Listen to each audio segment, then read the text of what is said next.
Well, here we are again. Another day, another episode of Project Pre-War. And we'll start with the obvious. Well, seat's gone, you can see that. But the front wheel has been replaced along with the mudguard. And it's looking pretty good, though I say so myself. You will see the brand new tyre, which I saw on eBay. I bought a pair of them, and that's a new track.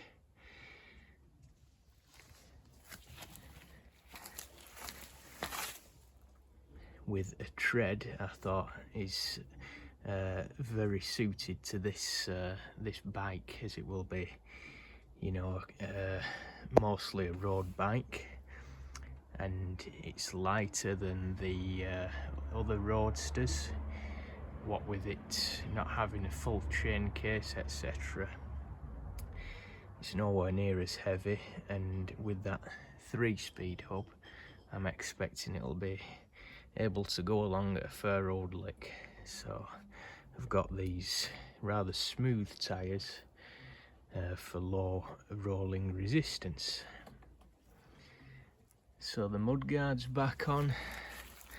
I've not yet been able to effect a repair to the stay there. That still needs brazing up. I did make one inquiry somewhere local, but they wanted half an hour's labour to do it, so that went out the window. But it is secure, it's not going anywhere.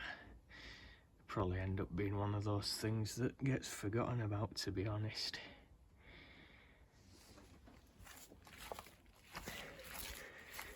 The chrome for the front brake, that's come up very well indeed. For the whoa, whoops-a-daisy.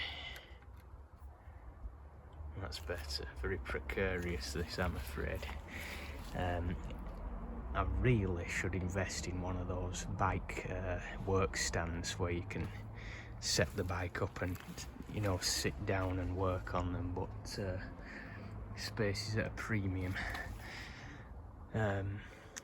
So anyway, this has been just put on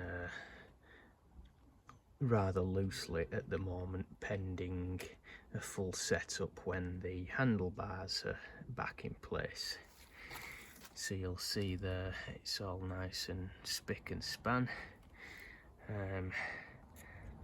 Set it up, set the clip up to approximately where it was before, so I'm just gonna have to have a final play around with that when it comes to setting the brake up. But it's all in order at this end. Everything's there, as you can see. All these parts have been cleaned up with an old toothbrush and paraffin, and it's so much easier to reassemble them. These, when you clean the threads up, they go back together so much easier. So that is that's that. Regarding the rest of the brake rods, we'll just have a quick look at those. Again, all cleaned up. It is a good idea to loosely reassemble things immediately after dismantling, because there are that many tiny little parts, these tiny little components, which you'd be hard pressed to find again if you've lost any. It's always a good idea just to loosely reassemble, not only so they don't get lost, but also so that you keep them in the right order for reassembly. you know exactly how they go together, because you may think you remember, but believe me, even a few days later, when you're faced with so much, you do forget how things go back together, where the parts are meant to go. This bell crank for the bottom bracket for the rear brake, that was absolutely caked in mud and grit. Now, I know there is a school of thought which says this caked on mud, etc., is a good preservative. Well, it is. I can't argue with that, because look at the paint. That's the original black paint, nice and shiny, no corrosion, and this was caked in, you know, about 1/8 of an inch in muck, and it has preserved it. But I like a clean machine, and I'm definitely more given to having things nice and clean. I don't like things being full of dirt and mud. So yes, all coming together now. Just got the rear wheel to do. I'll deal with that presently. You will see, well, that can there, plus gas, that's the mechanic's friend. That's really good stuff for dismantling, releasing stubborn fastenings. So the seat has come off. Did I say previously that I was going to replace the seat post? Because as you can see there, that's had it. The chrome is totally gone there on the visible part, and that was obviously where it's been in the seat tube. Kept the chrome nice and shiny, but that where it's been exposed, that's had it. So I went to my Spurs bike, and they are useful things. Spurs bike or scrappers, they are very handy for stealing parts from, and I've just cleaned this up best I can, and that will be going on in place of that. Also, while we're on the subject of chrome, the handlebars.